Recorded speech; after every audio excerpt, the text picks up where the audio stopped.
Alright, finally got that new part in. This thing was $450 something from the dealership.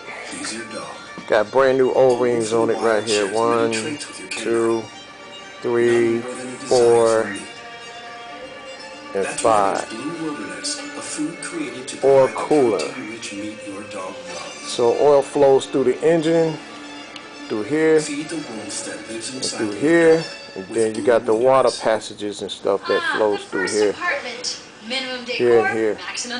So yeah, I'm about to install it so I can get this car put back together today. Then I got a Camaro coming in. I'm gonna do a video of that one. Yeah, I gotta do a video of that one. Put that on my channel.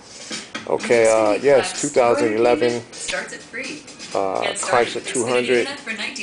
But if you have that water leaking down under there, like I showed you, I got a towel in there now to keep stuff from falling into the ports. That's what the problem gonna be, is this piece right here. If you can get the O-rings, that'd be great. You could reuse your same, you know, housing and stuff. But if you can't, then you have to buy this whole thing. All right, peace out.